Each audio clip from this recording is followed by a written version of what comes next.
You're listening to Leadership Powered by Common Sense with your host, Doug Thorpe. Here's Doug. All right. Well, hello again, everyone. This is Doug Thorpe, and we're glad to have you back listening today. I have a special guest. She and I have been online before. Her name is Melissa Ortiz. She is the founder and operator of Activate HR. And today we're going to talk about one of my all-time favorite subjects. And if any of you have followed me for a while, you know I like to talk about clarity in leadership. I like to talk about the burden that leaders have to provide clarity and information for their people to be able to optimize performance and get the best outcome. And Melissa, through her efforts and all her experience, has done some great work in that space.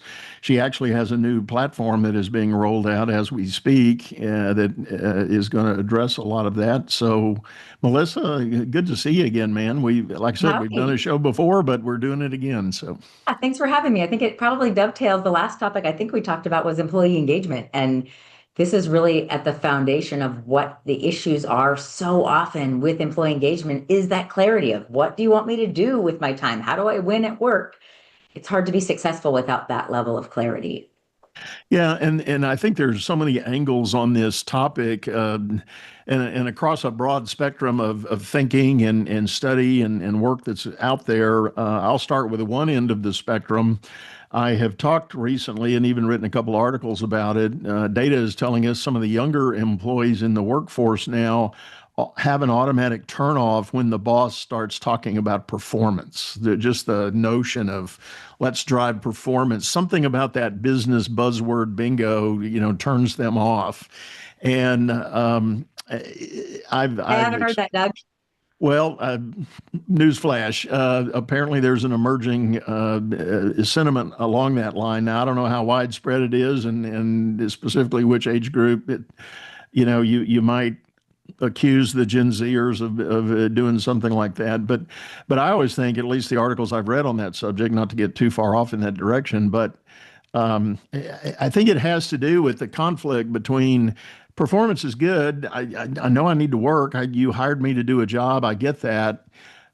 But I'm looking for something bigger. I'm looking for a fulfilling purpose. What's this company really going to be doing? And where do I fit in as a contributing member of this little community I've joined? And so I like to sum it up in your word, what you said a minute ago. How do I win at work? Yeah. And what I'm hearing from you, Doug, in that description you gave was this difference between performance versus purpose. Why does my job exist? And does my manager help me feel that role is important or am I just a cog in a wheel and you want more production out of this cog? Is that how you're reading that sentiment? I think that's the essence of it, as best I can determine. Yeah.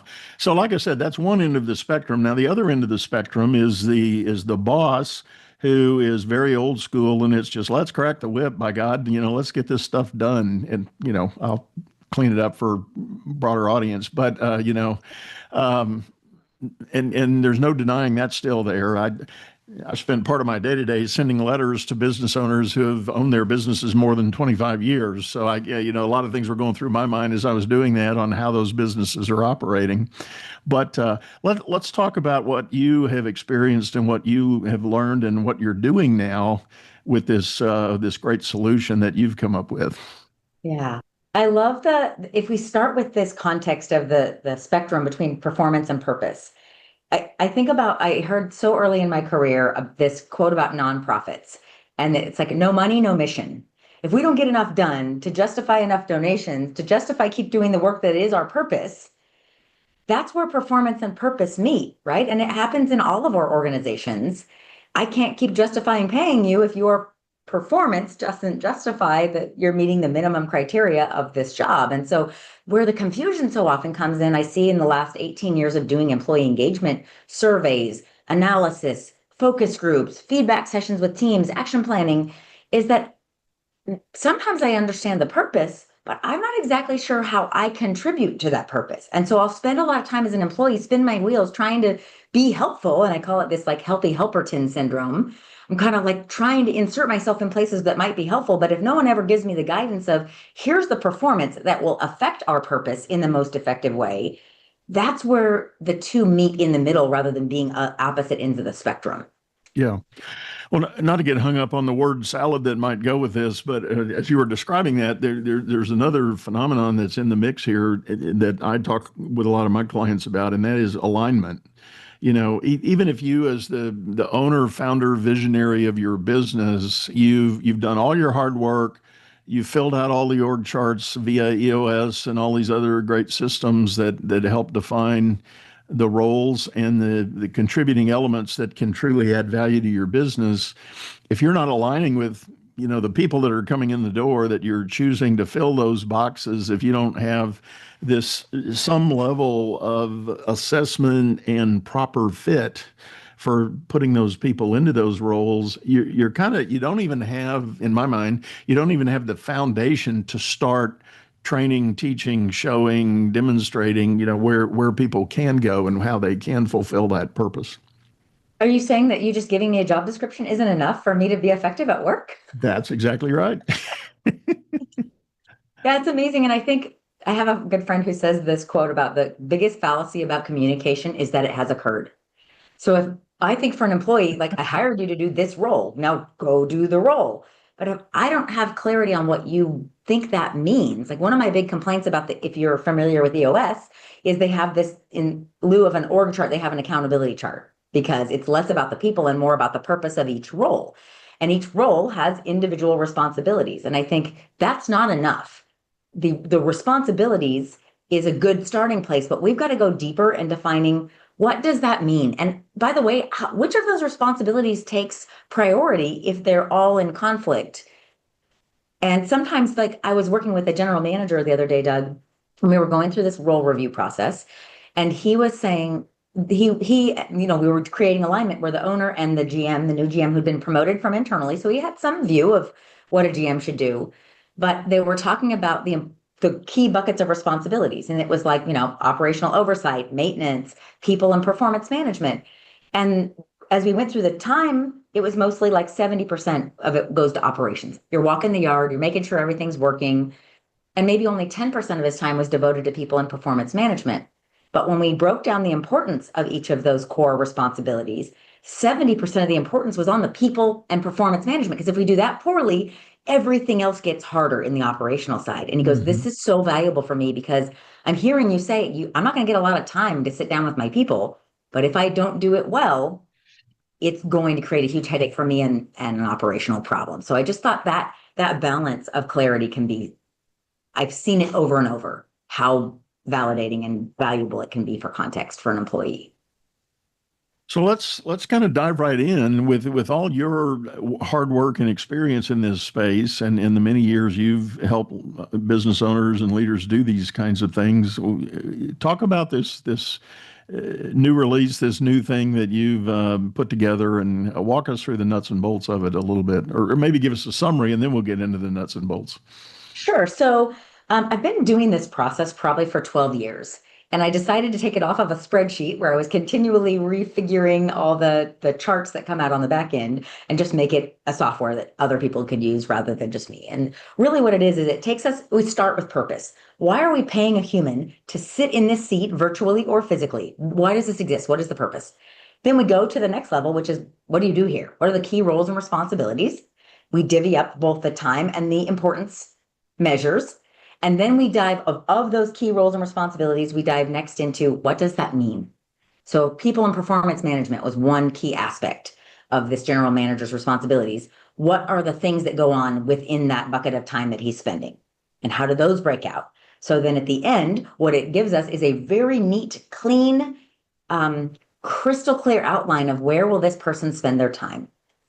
And then the last little piece that we tagged on, because it really tends to trip people up, is what are the things that you're doing or might do if it's for onboarding or design purposes that will distract you from your core roles and responsibilities. So the one that always comes to mind for me is, say, an office manager who for the prior owner was managing his classic car collection. It was just part of her duties. Well, he retired and the business now is being managed by his children. And the office manager needs a place to say, is this a core part of my responsibility still, or is this not anymore? Because I'm happy to do it, but maybe you need to know that, or, someone went on maternity leave. I took on these responsibilities, but then that person never came back. And I never had a chance to offload. So now it's distracting from my core responsibilities and I'm having some performance challenges because there isn't enough time in the day. Yeah. It's so powerful to, again, in the spirit of this clarity and alignment, to be able to map all that out. And I love the two-dimensional piece of it, the percentage of time allocation, but you got to balance that with the significance of each element too. It's like a calibration. I think one of my favorite stories there was I was working on an engineering role, senior engineer with a CEO and a COO, and they were designing this as an onboarding exercise to make sure there was clarity for this person to be successful. How do they win at work? And when they were going through the core roles and responsibilities, they said business development. I said, hold the phone. You're going to have a challenge. And senior engineer is supposed to be doing business development. And they said, yeah, when we get into it, you'll understand why. And it was only 10% of his time, but it was 25% of the importance of the role. They said, look, if we don't do business development as a team and mine our engineers networks, we won't have enough engineering for this engineer to do. And so they got into it. It was like, yeah, let's take your friends to lunch. Let's have you do some free consulting up front to establish that we have credibility in this space. And I was thinking, an engineer coming into this role is going to go, yeah, that's business development I could do. And Yeah, wow. the value and this owner, after we finished, the CEO said, God, I should do this for all my roles. I'm getting more clarity on what I think this person should be doing just by us mining that information out of their brains. That reminds me, I had my own personal experience with that back in the day when I was still in the consulting game. I was recruited and took an opportunity to join a national consulting agency. But one of the dialogues I was having during the interview and the selection process, I said, look, I'm a delivery guy. I'm a subject matter expert. I'm ready and willing to go out on your projects and do this work for the customers, but I'm not a business development guy. I don't want to do that. And in classic consulting agencies, and you see it even at places like Deloitte and EY, senior partners are probably 60 or 80% business development, and they're not delivery on the goods and services. So everybody agreed, and we set out some parameters, and I got booked on a couple of projects, and then those projects kind of came and went. And then I'm in between, and all of a sudden they're saying, well, how's your quota going? How's your contact list going? I said, what are you talking about? And we got into a really testy argument about, no, you promised me you had other people doing that, and I was never going to have to do that. And so anyway, I won't bore us with the rest of the story. Suffice it to say, I didn't stay there a lot longer after that. But yeah, it's that understanding that mix of, you might have what some might think of as technical requirements, like your engineer person, but what are, soft skills they're going to get asked to do, like building relationships and developing, lead gen. And I think the respect it shows to an employee to define all these things and scope time to do that. So it's not like and make time for this. It's like, no, this is a core part of your role. Please block time, however you do it. We don't have to get super scientific about time blocking their schedules. We're just trying to get the lay of the land. So if I'm, say, using this, one of the core purposes is an onboarding tool. It's a one pager, like this GM that I was talking about said, oh my gosh, I'm going to print 10 of these and make it my weekly summary of how I get my job done. And I'm going to make notes for the owner that I meet with one-on-one to say, here's when I'm knocking it out of the park. Here's where I have some questions. And here's where I'm kind of struggling. But to say, as part of your, like, okay, Doug is going to teach you this. Mel is going to teach you this. Go to this person for this information and use it as kind of a mapping exercise. Or, you're doing so well at this, I think you're ready to teach Joel how to do this one step. And it can just be an ongoing performance conversation that doesn't have to be about, crack the whip. It's more a collaborative discussion about, okay, where do you need help? Where do you need resources? Who's ready to take this on so you can go to the next level? And it just doesn't, I have this core belief, Doug, that people don't read. So when we give these huge documentations of my job description and the core profile of the job, they maybe read it once, but then they put it away. That's right. So this is meant to combat that a little bit. So let's talk about that. So you kind of get through effectively the onboarding, the orientation, and let's assume for the moment you have the manager and the new employee have very productive. Everybody's check, check, nod, nod. Yeah, we're all good. Kumbaya. Let's go. Let's go to work. What are you recommending people do with that recurring review of how things are shaping up? A couple things. One, I want them to keep asking themselves, is this really still the scope of the work? Because we know, especially the smaller the company, the more it tends to morph and evolve, which is fine, but let's be overt and clear about it. I love the idea of outside of a performance review to give an A through F. Everybody went through school with an A through F grading system. Hey, will you give me some feedback? How am I doing on this? So an employee, no one wants to suck at work.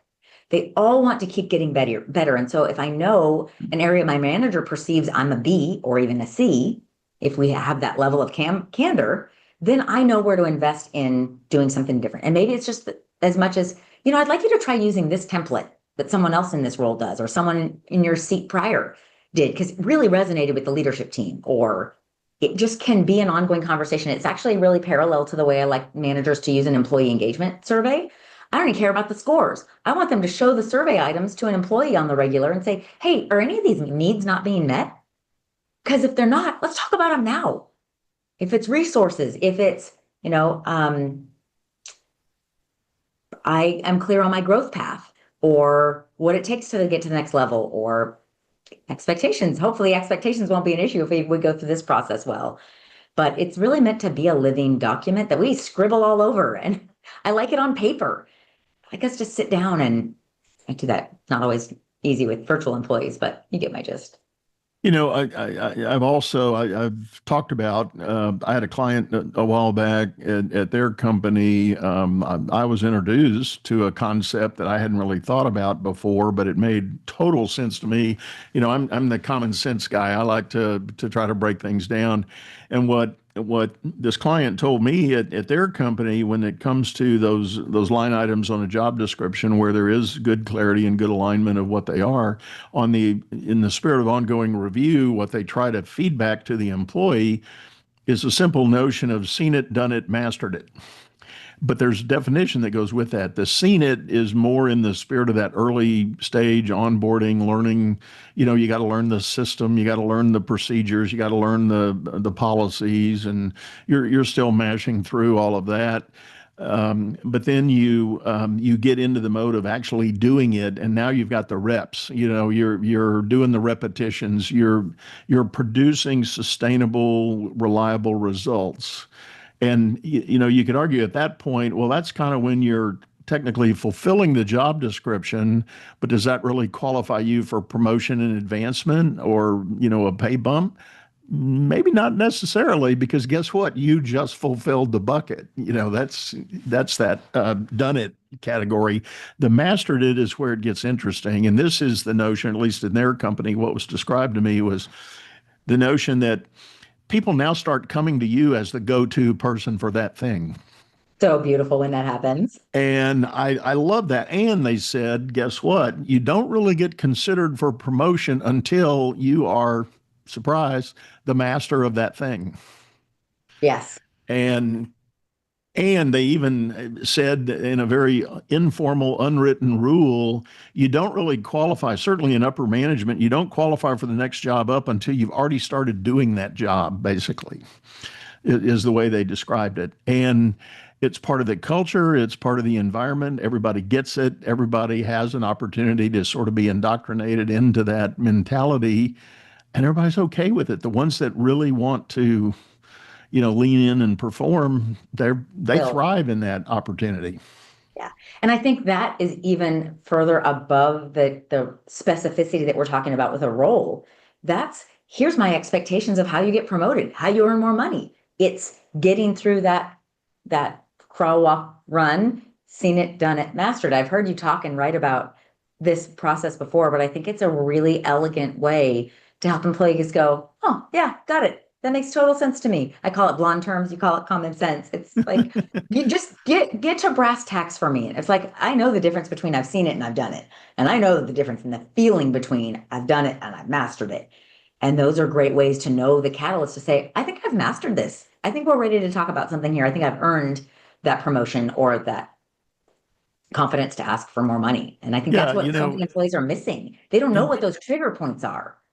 people sometimes say, well, that mastered it seems so subjective. Well, it can be, but it's not really. I mean, good examples are things like, uh, hey, I've taught the last three new hires how to do this. I'm the one that's teaching them I'm the this part of go-to. our business. I am the Yeah. go-to person. I am the subject matter expert now in this field. So, check that box. I'm ready to move on. Yeah. So I think really what I'm hearing that is best practice is we should have managers that collaborate on these role reviews. When they come back in one-on-ones, we should be grading, seen it, done it, mastered it, and the employee should be leading it. Like, okay, here's where I think I'm at. Mm-hmm. And that can be a continual thing we're trying to level up on. Would be a great marriage of those two concepts. You said a magic word. If I was Groucho Marx, the little bird would have come down. You said the magic word. So the employee owning that dialogue, I love that concept when it comes to performance review and performance evaluation. So let's talk about that a minute, because so many people that are probably going to hear this have been very familiar with the top down, maybe even autocratic command and control kind of leadership environment where they work. And the notion of the employees somehow bubbling up, raising their hand, going, "Hey, boss, here's what I've done. Here's what I'd like credit for. Here's what I think my priorities are. You want to give me some feedback? Do you agree?" Kind of really owning their destiny for that role.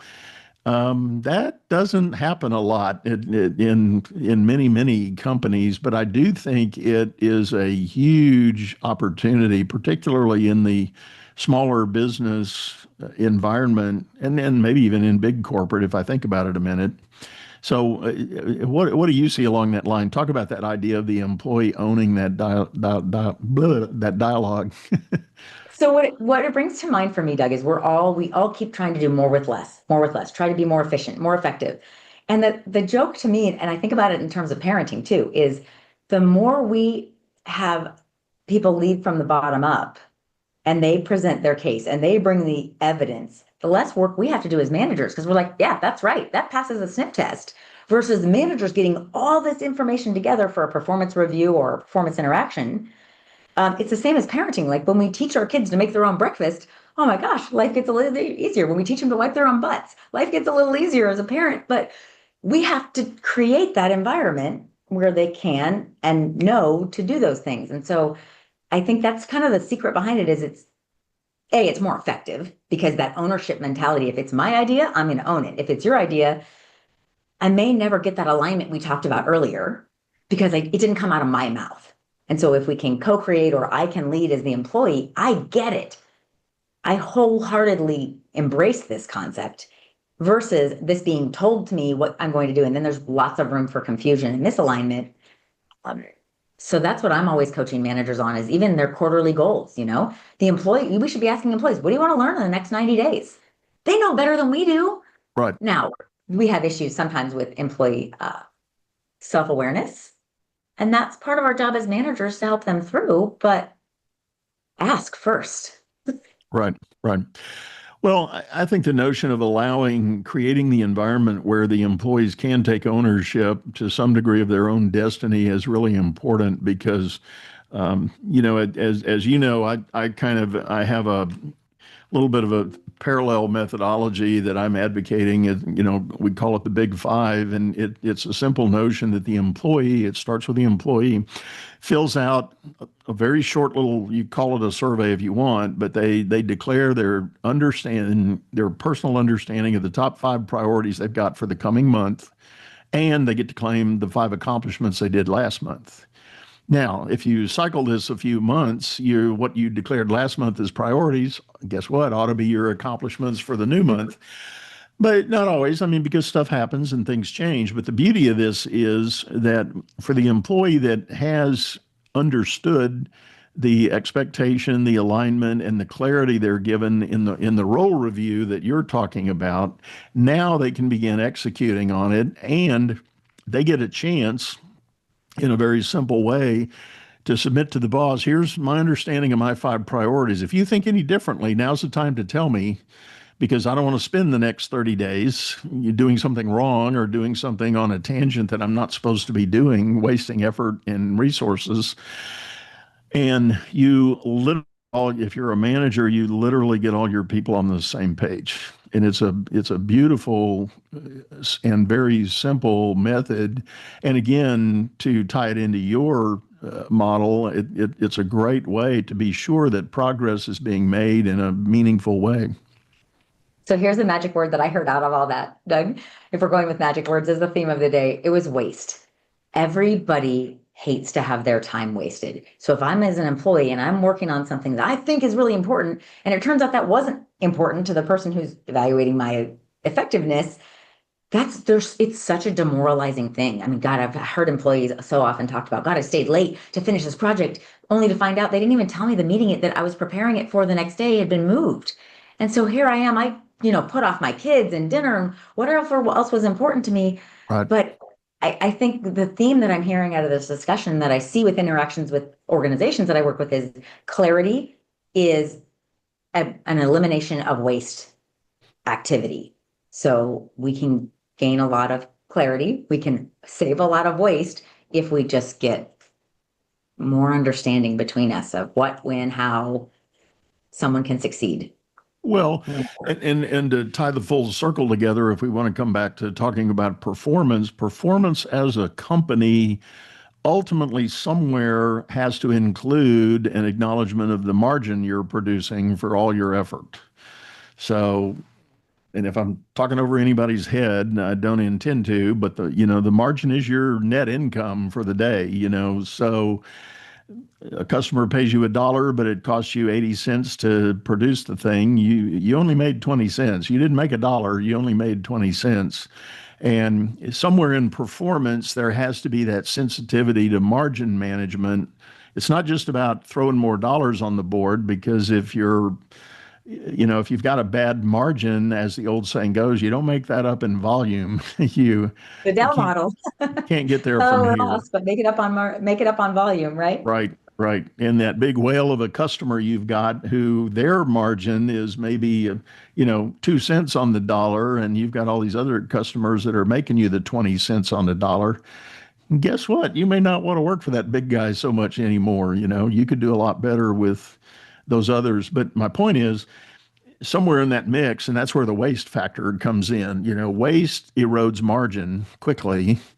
And waste can be not just hard dollar direct, but it can be the time that people are spending on effort that is not contributing to the greater good. And yes, we've all had that story of getting sucked into what we thought was a big assignment, big project, only to find that the ship sailed, and sorry, we weren't told that that's been canceled. We're not doing it anymore, or we're going to defer it to next year, or whatever. But and again, that's one of the beauties of the Big Five methodology, is that you don't wait. You're getting that check-in every 30 days. And you're not going to be a manager that wakes up one day, at the first of the next quarter going, what has my team been doing the last 90 days? Oh my God, I didn't realize they were doing all of that. Stop. We need to go. No, you get all that identified and squeezed out of the process early. Yeah. So what? Lots of ways to tackle the clarity. So what is typically, I know you've said it once already, but let's go back to the basics here. In your role review, let's talk about those mechanics again. When you're talking, say, with a new customer business owner who has never really adequately done the development of job description in the level of detail that you prescribe, how do you begin with them typically? So one of our core company values is meet them where they are. So I'm always looking to find where is their high value, low time investment when we can find together. So if you've got, say, I had one the other day whose office manager was retiring. The office manager had been there 20 years, and they weren't planning to replace that seat because her job had morphed in 20 years and evolved into all kinds of interesting responsibilities. And so he had me go through and have her help me define, mostly it's she talk, I type, and define, okay, what are your core responsibilities right now? What does all that mean? Who do you view should take on these responsibilities? that you've interacted with, trained, or just have in mind could take those things on. That's a timely, specific thing we could tackle together, and a great opportunity to use role review for something productive, because no one wants to retire and think that all the balls are going to get dropped. We might selfishly think they can't do it without me, and so maybe that has some value for a moment, but no one puts 20 years into an organization and wants to see them fail or things fall through the cracks. And so she was so delightful, and she had a hard time even defining what it was she did. So we spent a little extra time, and I would ask her questions, and she'd come back to me, and we got it finally clarified. But do you have a new role you're designing that we should get some clarity on? Do you have somebody onboarding soon that we should outline? Do you have somebody who's at the top of their game and they're probably ready for more? Should we break down what they're doing and see where we can take something off their plate so that something else can be added?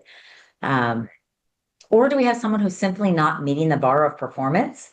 And this is the first step in a performance improvement plan. Let's get clear together at looking forward, and where do I want you spending your time? Because I have this secret desire that it'd be more fun if I had the employee do this separately, the manager do it separately, then we compare notes and do a discrepancy exercise. But Doug, I find that creates just animosity and blame, and that's not effective for anyone. So how about we just sit shoulder to shoulder and look forward and try to get it right? And then we spend time. And I think one of the big challenges, and I can speak from firsthand experience as an entrepreneur trying to build a company, you start in the early stages with a select handful of people you bring on, and you kind of take the whole waterfront, and you go, well, you go to the east and you go to the west, and let's figure this out, divide and conquer. And those actually sometimes do in fact turn into written job descriptions, but to your point, they're not really revisited as the company continues to grow and ultimately scale. So I think it does become a bit of a need to, on the owner's part, to have a regular cadence of re-reviewing all positions and be sure that you've got that clarity and alignment again. And as demands that may be emerging in either the process of the way the business runs, or what the market has taught you about best ways to deliver on your service or your goods, you have to make those changes to continue scaling and growing, and you have to understand that. But every time you think about a change based on those environmental things and macro things that may be going on around you, you're potentially impacting somebody's job. Yeah, there's a ripple effect always that happens as we put a new drop in the water, and it expands. So getting the alignment right, I think is so very critical. And we haven't, in our theme of the day of magic words, one other magic word we haven't really touched on, but I think it's implied, is that communication between the leadership and the employee. And I think it goes without saying, what Melissa and I are talking about here is the ability to have healthy ongoing dialogue about all of these elements and ways to maintain the clarity, not just push it out there. And clarity is not always a top-down exercise. No, I was just with a team this morning where the staff was asking, it's a very small group that has a 5-person board, one board seat is empty, and the staff was asking, help us define what we're supposed to be doing. The board is very involved. The staff feels like they're not clear on how to support the mission. They're both very new. One of them was hired out without even a job description at all, just kind of had a casual interaction with one of the board members. The board member said, I've got a job for you. And then they kind of got rolling and put the cart before the horse. And she said, I just feel like I'm letting them down because I don't know how to support this organization. And it's agonizing for those people who want to do good work and want to offer something of value, and they don't know how. And I think one of the things, Doug, that I've found in the role review process is if somebody sent you or me or any employee this role review process and says, okay, just fill this out for me, 9 out of 10 of us would hyper analyze it. We'd hem and haw, we'd sit and look at it, we'd go get distracted by something else, and it would take an inordinate amount of time because, wow, this seems like a big question. But if I can just get the stakeholders on, whether that's a person in role and their manager or the CEO, whoever has the most visibility, get them on, and between an hour and 90 minutes for the most complicated lack of clarity roles, we're done. I'm just asking questions and we're typing it up. And it doesn't take me, it can be anybody with half a consulting brain to ask some questions, but you kind of have to be able to see the forest for the trees, and you can get there. And so that in terms of, if we're thinking about eliminating waste in terms of wasted time, God, we can get so much further if we just don't overthink it. Yeah. I guess. Love it. Love it. Well, Mel, this has been great. Tell people the best way to make contact with you if they want to learn more about this role review process and the platform you've got.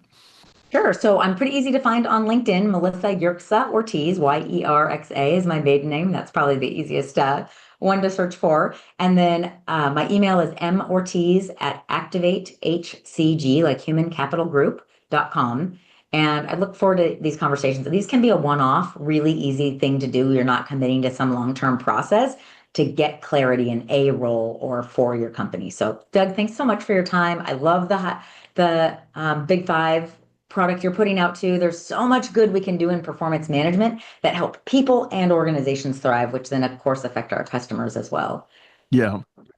Well, I agree. And for the record, if anybody does want to take a peek at the Big Five, it's big5performance.com, the website there. You can sign up for a free demo access. You can take a couple of your employees, get on the system, take it for a run, and see if you like it and see what we can do. And I would love to talk with you, but all my contact info is there if you need it. So with that, we're going to sign out, say goodbye, and go out there and make it a great day. Thanks, Doug. Have a good one. You've been listening to Leadership Powered by Common Sense, hosted by Doug Thorpe. If you would like to know more about the coaching and advisory services he provides, visit dougthorpe.com.